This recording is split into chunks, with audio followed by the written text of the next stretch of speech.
அரசியலில் பேப்பரில் டிவியில் நிறைய என்னை பற்றி வருது. அது உங்களுக்கு கிளாரிஃபை பண்ணணும், பேசணும் அப்படிங்கிறதுக்காகத்தான். பாரதிய ஜனதா கட்சியில் ஆகஸ்ட் 25, 2020 டெல்லியில் இங்கே வந்து இணைஞ்சு தமிழகத்தில் தமிழக மக்களுக்காக ஒரு 6 ஆண்டு காலம் பணியாற்றுவதற்கு ஒரு பெரிய வாய்ப்பு, ஒரு பெரிய பாக்கியமாக நான் கருதுகின்றேன். இன்னைக்கு எந்த இடத்துல இணைஞ்சனோ அதே இடத்துல வந்து மரியாதையோடு, பண்போடு, அன்போடு என்னுடைய பாதை வேறு பாதையில் பயணம் செய்யணும். இலக்குகள் இன்னும் பெரிதாக இருக்கிறது. நிறைய மக்கள் இணைச்சு செயல்படணும்.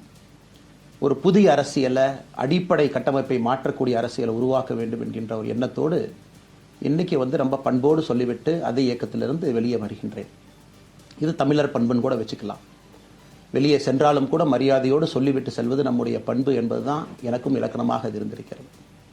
இன்றிலிருந்து நம்முடைய ஒரு புதிய பாதை, ஒரு புதிய இயக்கம், ஒரு புதிய பொலிட்டிக்கல் மூமெண்ட் அடிப்படையிலிருந்து ஒரு புதிய பரிமாணத்தோடு, பார்வையோடு பார்க்கக்கூடிய ஒரு விதத்தில் தான் நம்முடைய மூமெண்ட்டை நம்ம ஆரம்பிக்கணும். நீங்கள் எல்லோரும் சேர்ந்து இணைஞ்சு அதை ஆரம்பிக்கணும் அப்படிங்கிறது என்னுடைய பெரிய ஆசைங்க. அதற்கு முன்பு சில விஷயத்தை சொல்லணும். என்னுடைய அரசியல் பாதை என்பது ரொம்ப வளைஞ்சு நெளிஞ்சு இங்கே வந்து உங்கள் முன்னாடி நின்றுட்டுருக்கேன். இது ஈஸி பாத் கிடையாது.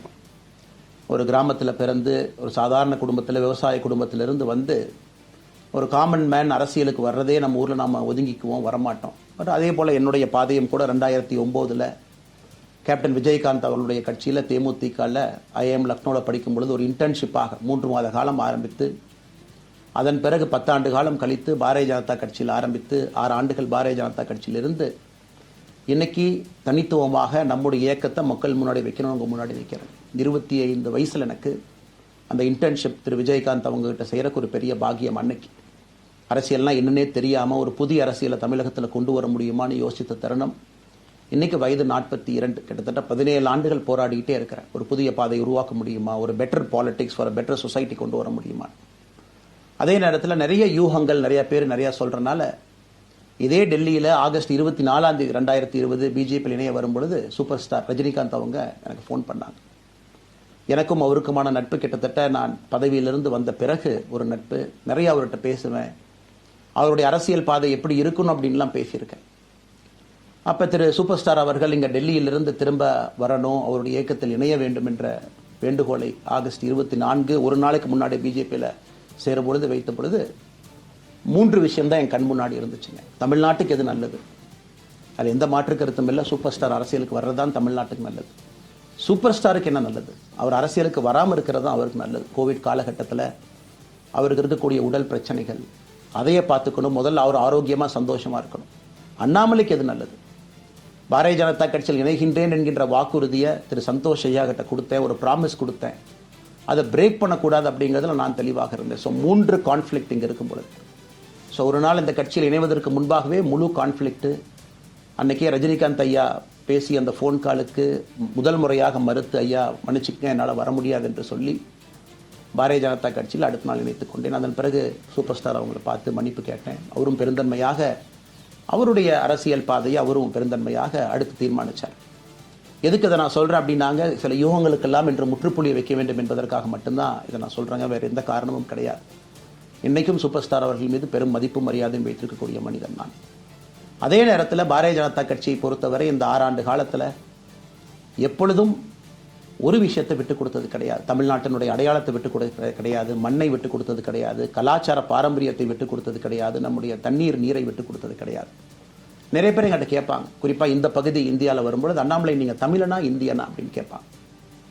இது எனக்கு ஒரு பெரிய கான்ஃப்ளிக்டிங் கொடுக்கக்கூடிய ஒரு விஷயம். Are you a Tamilian, are you an Indian அப்படின்னு. தமிழ்நாட்டில் என்னுடைய அப்பாவோ அம்மாவோ, என்னோட அம்மா தமிழ்நாட்டை தாண்டி வெளியே வந்ததே கிடையாதுங்க. தமிழ்நாட்டில் மட்டும்தான் இருந்திருக்கிறாங்க. என்னுடைய பாரம்பரியம் எல்லாமே. அப்பா ஒரு முறை தமிழ்நாட்டுக்கு வெளியே சின்ன வயசில் வந்துட்டு போயிருக்கிறாங்க. அங்கேயே ஆண்டு காலமாக இருந்து விவசாயம் செய்யக்கூடிய குடும்பம். எனக்கு முதல் வாய்ப்பு தமிழ்நாட்டை விட்டு வெளியே வந்து லக்னோவில் படிக்கிறதுக்கு, அதன் பிறகு டெல்லியில் இருப்பதற்கு, ஹைதராபாத்தில் 2 ஆண்டு காலம் ட்ரைனிங்கில் இருப்பதற்கு, அதன் பிறகு கர்நாடகாவில் 8-9 ஆண்டு காலம் IPS அதிகாரியாக பணி செய்வதற்கு. ஸோ இந்தியா முழுவதுமே கிட்டத்தட்ட அந்த 10-15 ஆண்டுகள் சுற்றிவிட்டேன்.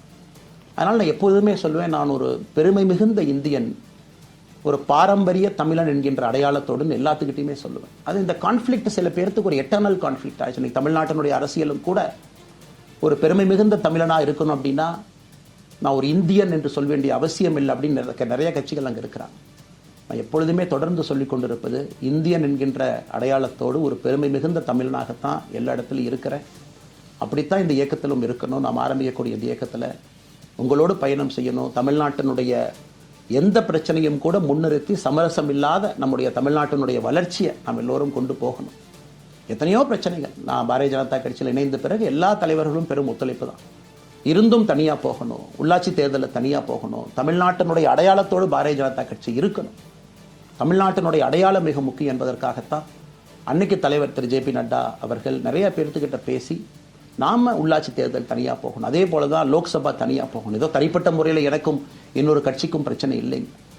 பாரதிய ஜனதா கட்சி ஒரு தமிழர் அடையாளத்தோடு களத்தில் இருந்தால் மட்டும்தான் அது தமிழர் நலத்தை முன்னிறுத்தக்கூடிய கட்சியாக இந்திய அடையாளத்தோடு இருக்க முடியும் என்கின்ற ஒற்றை நம்பிக்கை மட்டும்தான். டங்ஸ்டன் பிரச்சனையாக இருக்கட்டும், அதை கத்தி கூச்சல் போடாமல் அதை பொறுமையாக ஒரு இடத்திற்கும் சென்று நம்முடைய கட்சி அதை நம்ம சரி செஞ்சு கொடுத்தோம்.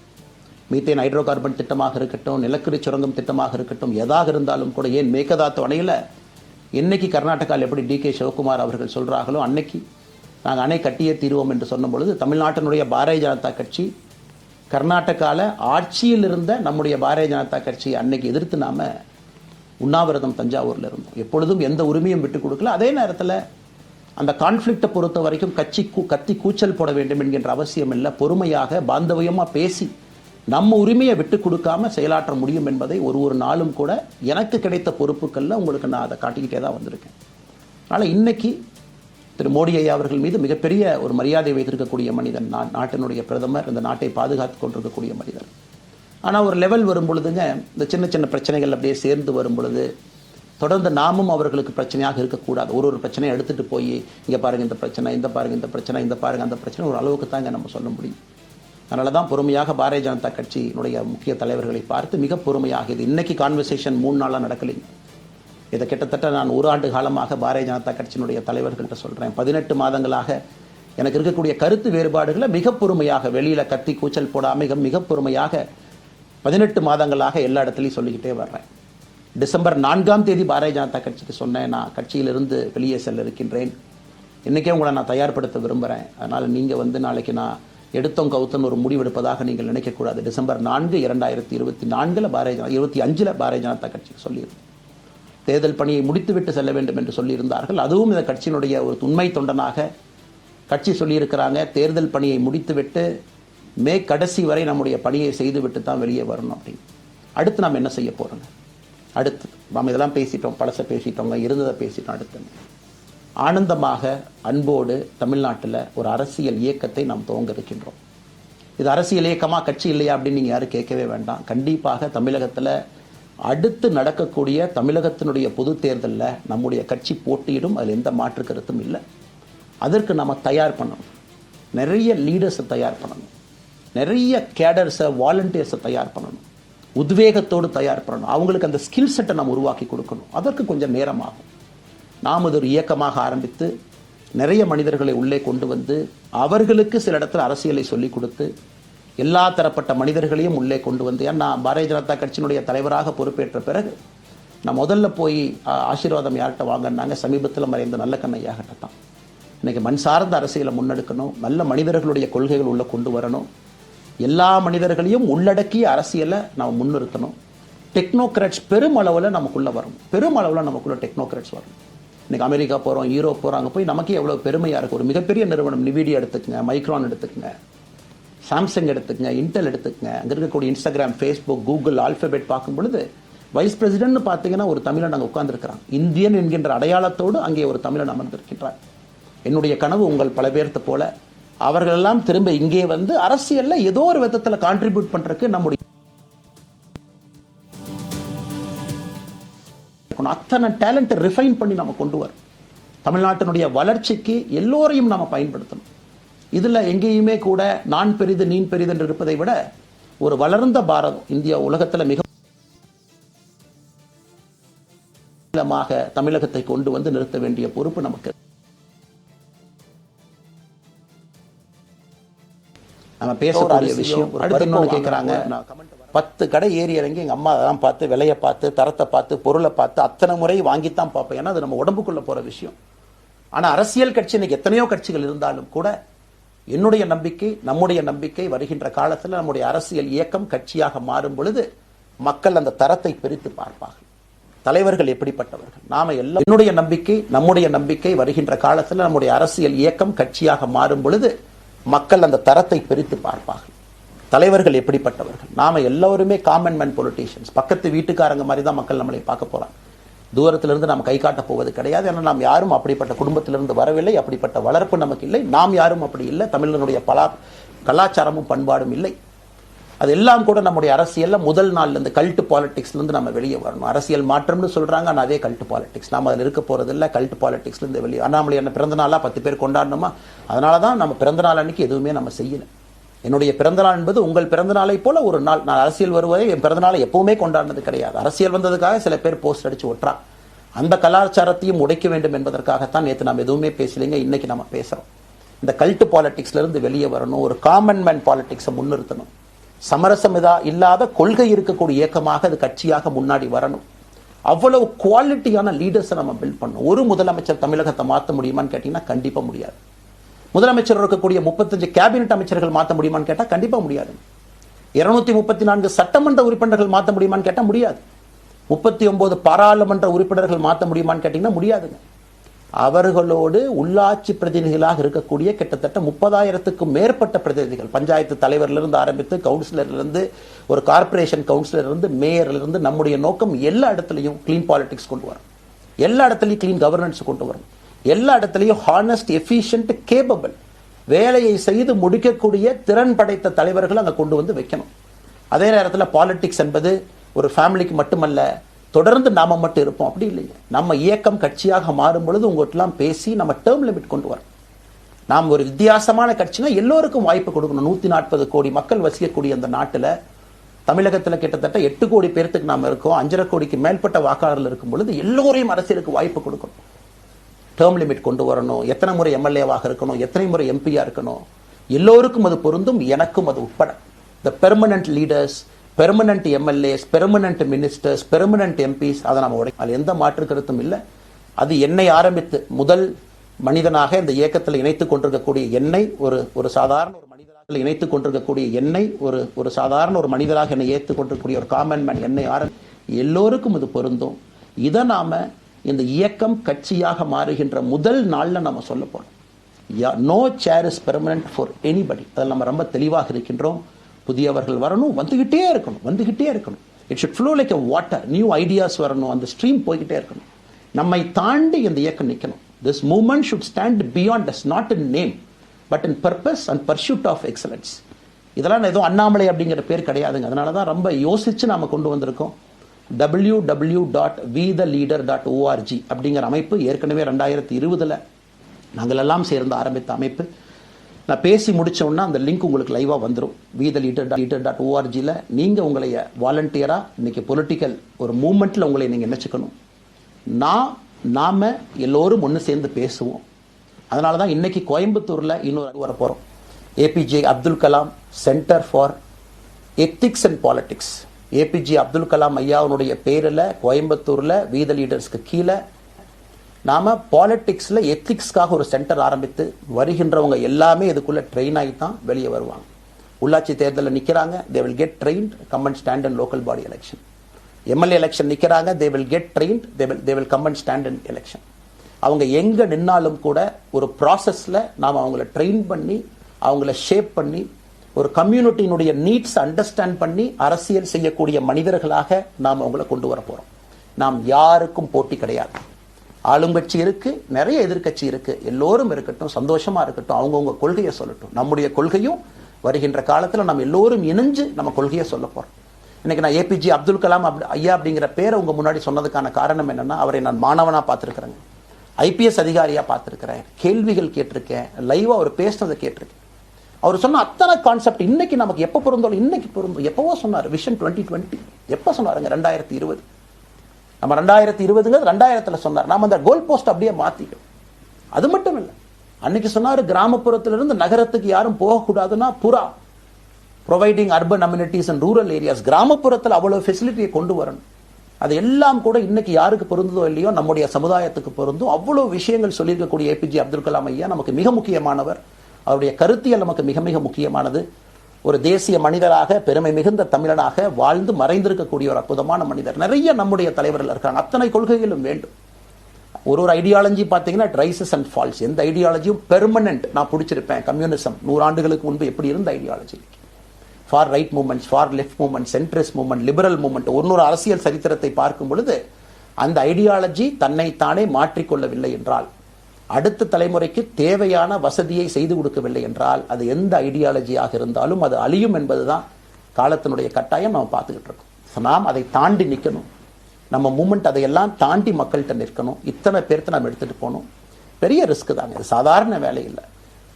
நம்ம எல்லோருமே மிடில் கிளாஸ் தான், காமன் பீப்புள் தான். நமக்கு ஒரு பெடிகிரி கிடையாது, பிஸ்னஸ் நம்ம அதில் பெருசாக அதுலேருந்து வரல, நமக்கு ஒரு ஸ்டார் வேல்யூ கிடையாது, ஒரு பெரிய பாரம்பரியமான அரசியல் கட்சி ஆரம்பித்து நம்ம கையில் யாரும் தூக்கி கொடுக்கல. நாம் எல்லோரும் கஷ்டப்பட்டு ஒரு படியாத்தான் அந்த மூமெண்ட்டை கொண்டு போகணும். அதனால் என்னோடு வர நினைக்கக்கூடிய எல்லோருக்கும் என்னுடைய அன்பு வேண்டுகோள், கொஞ்சம் பொறுமை, கொஞ்சம் நிதானம். ஏன்னா ஒரு செங்கல் எடுத்து வைக்கும் பொழுது அது ஐடியலிசத்தோடு வைக்கிறோம், நேர்மையோடு வைக்கிறோம். தமிழகத்திற்கு ஒரு மாற்றத்தை கொடுக்க வேண்டும் என்கின்ற நோக்கத்தில் அந்த செங்கலை வைக்கும் பொழுது அந்த செங்கலுக்கு கியூரிங் ஆகிற ஒரு டைம் வேணும். அந்த செங்கல் பிடிமானத்தோடு நிற்கணும். அதன் பிறகுதான் அந்த பில்டிங் நிற்கும். இல்லாட்டி அடிக்கக்கூடிய புயல் காட்டுக்கு சாயக்கூடிய பில்டிங்கை நம்ம கட்ட போகிறது இல்லைங்க. அதனால் எல்லோருக்கும் நிறைய பேர் மெசேஜ் போடுறீங்க, மாற்றுக் கட்சியில் இருக்க உடனே கிளம்பி வரட்டுமான். எல்லோரும் சந்தோஷம். wetheLeader.org எல்லோரும் இணைஞ்சு இயக்கமாக, அது விரைவில் சரியான நேரத்தில் நாம் அந்த மசில், ஜிம்முக்கு போனால் கூட நேரடியாக 50 கிலோ தூக்க முடியாதுங்க, 10 கிலோலேருந்து 50 கிலோக்கு போகும். நாம் அந்த மசிலை பில்டு பண்ணி அந்த மெட்டில் ஃபைபரை நம்முடைய தோழர்களுக்கு நம்ம பில்டு பண்ண உடனே அது பொலிட்டிக்கல் பார்ட்டியாக அது மாறும். அதுவரை பொறுமை பொறுமை பொறுமை. அவசரமாக ஒரு வெயிட்டை தூக்கி முதுகு பிடிச்சி கால் பிடிக்கிறத விட சரியாக ஒரு திசையிலும் அதை கொண்டு போய் இதை பக்காவான முறையில் நம்ம அதை செய்வோம். ஆனால் இன்றிலிருந்து நம்முடைய wetheLeaders.org அதில் மூமெண்ட் நம்ம ஆரம்பிக்கிறோம். கோயம்புத்தூரில் ஏபிஜே அப்துல் கலாம் ஐயாவோட பேரில் centre for ethics and politics அதை உருவாக்குறோம். உள்ளாட்சி தேர்தலுக்கு நிறைய மனிதர்களை இங்கிருந்து நம்ம அனுப்புகிறோம். அவங்க உள்ளாட்சி பிரதிநிதிகளாக வர்றாங்க. குட் பாலிட்டிக்ஸை நம்ம சொல்லிக்கிட்டே வர்றோம். அதனால தான் நான் அடிக்கடி சொல்லுவாங்க, நாம மாறுவோம், மாற்றம் தானாக நடக்கும். ஸோ அதனால தான் நம்முடைய இந்த மூமெண்ட்டினுடைய கொள்கையே மாறுவோம், மாற்றுவோம். Let us also change to bring change. இந்த ரெண்டையும் செய்வோம். யாரு மீதும் வன்மம் கிடையாது. அதே நேரத்தில் நம்முடைய சமூக வலைதளத்தில் இருக்கக்கூடியவங்க நான் வாரியர்ஸ்னு சொல்லிங்க, you are the change agents. என்னை பொறுத்தவரை ஒரு மாற்றத்தை கொடுக்கக்கூடியவங்க நீங்கள். சண்டை களத்தில் சண்டை போடுறது நம்ம வேலை இல்லைங்க, மாற்றத்தை கொடுக்கக்கூடியது நம்முடைய வேலை. கடந்து வந்த பாதையை திரும்பி பார்க்கும் பொழுது கொஞ்சம் சந்தோஷத்தோடு, அதே நேரத்தில் யாரெல்லாம் கைப்பிடிச்சு இவ்வளோ தூரம் கூட்டிகிட்டு வந்தாங்களோ அவர்களுக்கு நன்றி உணர்வோடு, நம்ம முன்னாடி செல்லக்கூடிய பாதை இதுவரை வந்த பாதையிலிருந்து கொஞ்சம் மாறுபட்டு இருந்தாலும் நம்முடைய அனுபவத்தை வைத்து அதற்காக யாரையும் திட்டி தீர்க்கணும்னு அவசியம் இல்லை. சமூக வலைதளத்தில் நாம் ரொம்ப ரெஸ்பான்சிபிளாக இருப்போம். தமிழ்நாட்டில் இன்றைக்கி இருக்கக்கூடிய பிரச்சனை, என்ன கமெண்ட் வேணாலும் யார் வேணாலும் போடலாம், பேசலாம், மைக்கே முன்னாடி இருக்குது, நான் பேசிட்டு போயிடுவேன்னு நினைக்கிறீங்க. பாதிக்கப்படுறவங்க பின்னாடி ஒரு குடும்பம் இருக்குது, குட்டி இருக்குது, குழந்தை இருக்குது, அவங்களுக்கும் ஒரு தனி அடையாளம் இருக்குது. அது என் சைட்லேருந்து தெரியாமல் ஏதாவது தவறு நடந்திருந்தாலும் கூட, என்னை ஆதரித்து செய்பவர்கள் ஏதாவது தவறு செய்திருந்தாலும் கூட அதற்காக இந்த நேரத்தில் நான் மன்னிப்பும் கேட்டுக்கிறேன். இப்போ இருந்து நம்முடைய பாதை, முன்னாடி செல்லக்கூடிய பாதை என்பது மக்களுக்கான பாதை, ஒரு பாசிட்டிவான பாத். காமன் மேன் பாலிட்டிக்ஸை நம்ம பில்ட் பண்ணுறோம். ஃபவுண்டேஷனோடு மேலே வரப்போகிறோம். தமிழ்நாட்டை எல்லா இடத்திலும் கூட கீழிருந்து மேலே வரை அந்த மாற்றத்தை கொண்டு வர போகிறோம். அதனால தான் நான் இன்ஸ்டாகிராம் லைவ்ல கொண்டு வரேன். அவங்களை ஒதுக்கி வைக்க முடியாது. ஏன் அப்படி ஓட்டு போடுறாங்க, கேட்க முடியாது. They are hungry for change. மாற்றம் வேண்டும் என்று துடித்துக் கொண்டிருக்கின்றார்கள். உடனே நடக்கணும். யூரோப்பியன் கண்ட்ரி போறாங்க, டூர் பார்க்குறாங்க, சோஷியல் மீடியாவில் பார்க்குறாங்க. தமிழ்நாட்டில் ஏன் நாளைக்கு காலையில் நடக்கலைங்க? அதே நேரத்தில் நம்முடைய பெரியவர்கள் எத்தனையோ பேர் நான் பார்க்குறேன், வயசான நம்முடைய பெரியவர்கள் நடந்து போறது கூட இன்னைக்கு ஒரு பார்க் நமக்கு கிடையாது. சாயந்தரம் ஆனந்தமா இத்தனை காலமாக உழைத்து விட்டு வீட்டில் இருக்கிறாங்க. ஓய்வெடுக்கக்கூடிய நேரத்தில் கூட ஒரு கிரீன் ஸ்பேஸ் அர்பன் ஏரியாவில் கிடையாது, ரூரல் ஏரியாவில் கிடையாது. இத்தனை 60 ஆண்டு காலம் இந்த நாட்டில் வாழ்ந்தும் கூட கடைசி 20 ஆண்டுகள் நிம்மதியாக இருப்பதற்கான கட்டமைப்பை நம்ம உருவாக்கல. ஸோ எல்லாத்தையும் நம்ம யோசிக்கணும். ஒரு பக்கம் ஜென்சி, ஜென் ஆல்ஃபா யூத் இருக்காங்க, அந்த வேகத்துக்கு தீனி போகணும். இன்னொரு பக்கம் வயதான பெரியவர்கள், முதிர்ச்சி அடைந்தவர்கள், பக்குவப்பட்டவர்கள் இருக்கிறாங்க. அவங்களுடைய கடைசி காலத்தை பக்குவமாக வாழ்வதற்கான வசதியை நாம் ஏற்படுத்தி கொடுக்கணும். அதனால் ரொம்ப நேரம் நான் பேசிக்கிட்டே போலிங்க. அதனால் நிச்சயமாக வருகின்ற காலத்தில் நிறைய பேசுவோம், நிறைய விஷயங்களை நாம் பேசுவோம், நிறைய விஷயங்களை பகிர்ந்து கொள்வோம். அதனால் நிச்சயமாக நமக்கு நல்லது நடக்கும். இன்னொரு கேள்வி கேட்டிருக்கீங்க, ஏன்னா நான் பேச அது அப்படியே மேலே வந்துட்டு இருக்கேன். எனக்கு இது புதுசுங்க, அப்படியே நானும் மேனேஜ் பண்ணி பேசிகிட்டு இருக்கேன். உங்களுக்கும் பிரதமருக்கும் இருக்கக்கூடிய முடிவு. நம்முடைய பிரதமர் மோடி அவர்கள் நம்முடைய பிரதமர், அந்த கௌரவம் இருக்கும். ஆனா பாரதிய ஜனதா கட்சியிலிருந்து ஒரு விஷயத்தை நம்ம டிஸ்அக்ரி பண்றோம்னா கம்பீரமாக ஸ்ட்ரெயிட்டா நம்ம டிஸ்அக்ரி பண்ணுவோம். 3 மொழி கொள்கை சமீபத்தில் கொண்டு வந்திருக்கக்கூடிய டைம் டேபிள்ல மாற்றம் 2029 தான் 9ஆம் கிளாஸ் பசங்க 3வது மொழியை படிச்சிருக்கூடாது, 2020 மாற்றிய பொழுது நான் குரல் கொடுத்தேன். அதுல எந்த மாற்று கருத்தும் இல்லை. நாம் அப்போஸ் பண்றதுக்காக யாரையும் அப்போஸ் பண்ண மாட்டாங்க, எதிர்ப்பதற்காக நம்முடைய அரசியல் கிடையாது. எப்படி திமுகவை பார்க்கின்றோமோ, எப்படி அதிமுகவை பார்க்கின்றோமோ, எப்படி டிவிகேவை பார்க்கிறோமோ, எப்படி அண்ணன் சீமான் அவர்களை பார்க்கிறோமோ, எப்படி அண்ணன் அன்புமணி அவர்களை பார்க்கிறோமோ, எப்படி இங்க இருக்கக்கூடிய எல்லா தலைவர்கள், அண்ணன் ஜி.கே. வாசன் அவர்கள், ஏசி சண்முகம் அவர்கள், பாரிவேந்தர் அவர்கள், ஜான் பாண்டியன் அவர்கள், எல்லா கிருஷ்ணசாமி ஐயா அவர்கள், ஐயா வைகோ அவர்கள், அம்மா பிரேமலதா அவர்கள், எல்லா தமிழகத்தில் இருக்கக்கூடிய எல்லா அரசியல் கட்சியினுடைய தலைவர்கள் எப்படி பார்க்கிறோமோ அப்படித்தான் நான் பாரதிய ஜனதா கட்சியை பார்ப்பேன். அதற்காக நம்ம போய் ஒரு வன்மமோ எதுவும் கிடையாது. கட்சி அவங்க கொள்கையை அவங்க முன்னிறுத்த போறாங்க. நம்ம இயக்கத்தினுடைய கொள்கை, நம்ம கட்சியினுடைய கொள்கையை நம்ம முன்னிறுத்த போறோம். யாருக்கும் நாம் போட்டி கிடையாது. மக்கள் முன்னாடி தரம் பார்த்து மக்கள் நம்மை தேர்ந்தெடுப்பார்கள் என்கின்ற நம்பிக்கையோடு மக்கள் முன்னாடி நம்ம நிற்கிறோம். அடுத்து இன்னொரு கேள்வி கேட்டீங்க, அமித்ஷாஜி அவங்கள நீங்க பார்த்தீங்க, போட்டோலாம் வந்துச்சு, என்ன விஷயம் அப்படின்னு. அமித்ஷாஜிட்டையும் அமித்ஷா அவர்கள்ட்டையும் ரொம்ப பொறுமையா போய் நான் சொன்னேன், இந்த மாதிரி எக்ஸ்பிளைன் பண்ண நான் போகணும். அதே நேரத்தில் நான் யாரிடமும் சண்டை போட்டு விட்டு தமிழகத்தில் உட்கார்ந்து ஐ எம் ரிசைனிங் ஃப்ரம் பார்ட்டின்னு அனுப்புகிற ஆள் நான் கிடையாது. எனக்கு அது பழக்கமும் கிடையாது. வந்து நேராக உங்கள் கண்ணை பார்த்து சொல்லிட்டு, சில தவறுகள் இருந்தாலும் அதையும் சொல்லிவிட்டு போகக்கூடியதான் என் பண்பு. அதை நாகரீகமாக செய்ய முடியும் என்று நினைக்கின்றேன் என்று சொல்லிவிட்டு தான் வெளியே வந்தேன். அப்படி தான் ஒரு தலைவர்கிட்டையும் பண்ணேன். அதை நாம் எப்பொழுதுமே பண்ணுவோம். நாகரிகமான அரசியலை முன்னெடுப்போம். சமூக வலைதளத்தில் ஆபாசம் வேண்டாம். சமூக வலைதளத்தில் நல்லதை பேசுவோம். எல்லோரும் அவங்கவுங்க இடத்துல தமிழ்நாட்டு மக்களுக்கு நல்லது பண்ணட்டும். பொறுமை பொறுமை பொறுமை. கடைசியாக இந்த வார்த்தையை திரும்ப நான் பயன்படுத்துகிறேன். பில்டிங் கட்டுறோம், கீழிருந்து கட்டுறோம், அதை சரியான முறையில் கட்டி எடுத்துட்டு போகணும். நம்புங்க, கூட இருங்க. 42 ஆண்டுகள் வளைவிஞ்சு நெலிஞ்சு சுற்றி இன்னைக்கு இந்த இடத்துல உங்க முன்னாடி வந்து உட்கார்றேன். நிச்சயமாக நம்ம எல்லோரும் சேர்ந்து ஒரு பெரிய புரட்சியை, மாற்றத்தை தமிழகத்திற்காக, ஒரு பாரத நாட்டுக்குள்ள, இந்திய நாட்டுக்குள்ள முதன்மை மாநிலமாக தமிழகத்தை கொண்டு வருவது மட்டும்தான் நம்முடைய குறிக்கோள். வேறு எதுவும் நம்முடைய குறிக்கோள் கிடையாது. அதற்காக நம்முடைய வாழ்வை அர்ப்பணிப்போம். காத்து கொண்டிருக்கக்கூடிய எல்லோருக்கும், கேட்டுக்கொண்டிருக்கக்கூடிய எல்லோருக்கும் உங்களுடைய பொறுமைக்கு நன்றி தெரிவித்து மறுபடியும் சொல்லிக் கொள்கின்றேன். மாறுவோம்.